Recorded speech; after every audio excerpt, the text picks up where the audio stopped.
Everyone, what's up? This is Jonathan Miller, and welcome to Success and Meditation. Today, we're going to talk about sleep paralysis and the craziness that goes on about it. For example, sometimes you wake up, you just can't move. You see something crawling into your room or creeping into your room. You feel something crawling onto your bed.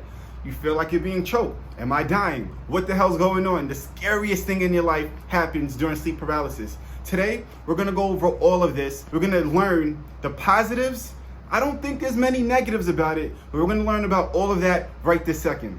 Before we continue with this absolutely amazing content, please do me a quick favor, like, subscribe below, and we'll get started.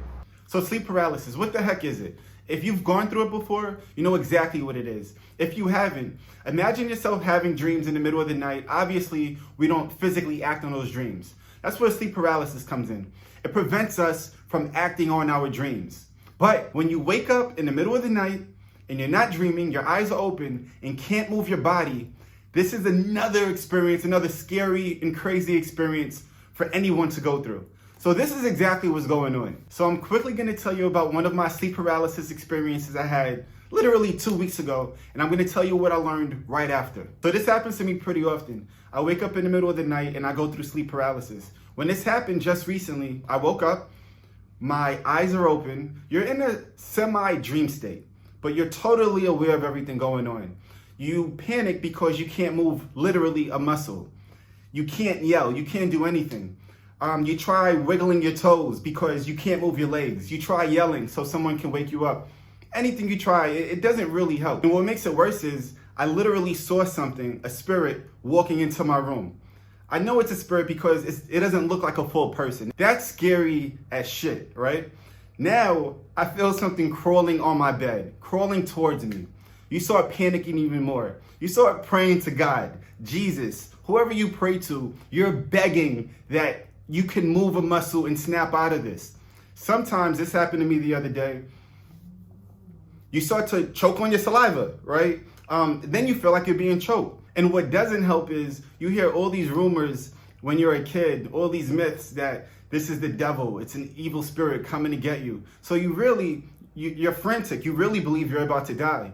So right after this experience, obviously I'm alive, I didn't die. Right after this experience, the next day, I'm flicking on YouTube, scrolling on YouTube, and I see this guy talking about sleep paralysis. So I'm like, all right, let me listen to this. He starts saying a bunch of things that I think is crazy. Whatever, I just continue to listen anyway. Then he talks about sleep paralysis exactly the way I explained it to you. He said everything he mentioned is everything I went through during sleep paralysis. So I said, okay, this guy is real. Let me continue listening. So I watched the rest of his channel and I tried implementing everything he said about sleep paralysis. So as I watched the rest of his channel, he talks about how sleep paralysis is beautiful and how you can learn so many things. So one quick thing and I'll wrap everything back. A lot of times I listen to near-death experiences. I don't look at it as morbid. I love it because you hear all these profound stories that when these people do come back to life, obviously it's a near-death experience, they don't die. When they do come back to life, they tell all their profound thoughts that they learned from the other side. And in these near-death experiences, they usually see someone near the hospital bed, or if they're dying at home, they see one of their loved ones, their spirits who passed away before, coming to bring them to the other side.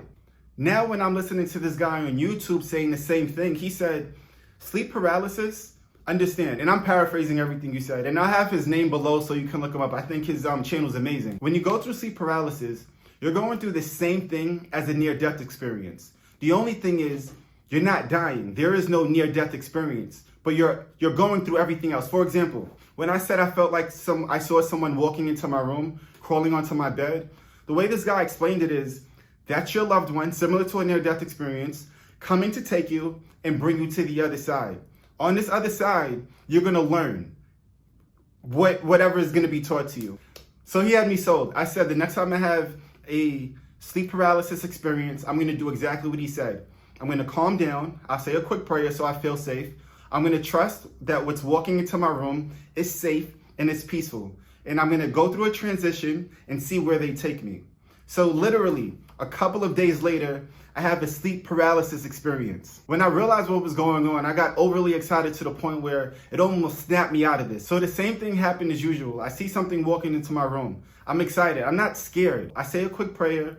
God, I ask that through this meditation, I called it a meditation, you please protect my mind, my body, and my soul. So automatically I feel safe, I feel secure. I feel like whatever happens, I'm gonna be fine. So I relax and I see something walk into my room. I just assumed it was my dad. My dad passed when I was younger. So I said, hey, Dad. I didn't say it physically because I can't move at all, right? So I feel something, or I see this spirit walk towards me. And this happens to me sometimes out of sleep paralysis. It's called outer body experiences. You would literally levitate out of your body. That's another story in itself. But the last time that happened was maybe a few weeks before this sleep paralysis. I levitated out of my body and I was flying across the New York City skyline. But that's another story in itself. So when the spirit comes towards me, I trust that what this guy was saying was real, was true. And I believed it was in my heart. So I drip out of my body. I levitate out of my body. When I levitate out of my body, I usually fall onto the floor. I don't fall, it's kind of like a slow motion, euphoric fall to the floor. And when I got up, the spirit is walking me out of my room. I tried looking back. I wanted to see my body sleeping, how it looked, but it was a bit weird. We were going too fast for me to look back, although we were going extremely slow at the same time. So now I'm extra excited. I feel like when I go to this other side, I'm gonna learn some profound things that I can bring back to this life and just use it towards my benefit in whatever I'm trying to become successful in. But only one thing happened. I didn't remember anything until it was time for me to go right back into my body. So as the spirit walked me out of my bedroom to take me wherever it took me, I don't remember anything that happened in between. I only remember me coming right back to my body and waking up. I'm not an expert in sleep paralysis and everything I just told you. This was my first real moment I explored. So what I'm gonna do is I'm gonna track these experiences through this channel, and I ask that you guys try the same. Whenever you go through sleep paralysis, you have to calm yourself down. Nothing bad's gonna happen. It's easy to think it's a negative or evil spirit walking into our room. It's easy to think we're about to die. You hear all these rumors about, or myths rather, of it's something evil attacking you. From experience, it's nothing evil. If you can bring your mind to relax for a split second, say a quick prayer, trust that everything's gonna be good. This is one of your loved ones who passed, coming to take you to the other side, to teach you whatever you need to be taught at that moment. You come back to this side, to this world, you can use that in advantage to whatever you're trying to do in your life. So this is part 1 of sleep paralysis. Stay tuned for part 2, and I'm gonna track all these stories. I'm gonna share them with you. And all I ask is you guys do the exact same thing because it's such a beautiful, beautiful experience. Please do me a favor, like, subscribe, share, comment below. Let me know your experiences with sleep paralysis, what you think. Let me know if you try this. Let's go back and forth with this. I think it can help a lot of people and just be a big difference maker in our journey in life. Thanks again for tuning in.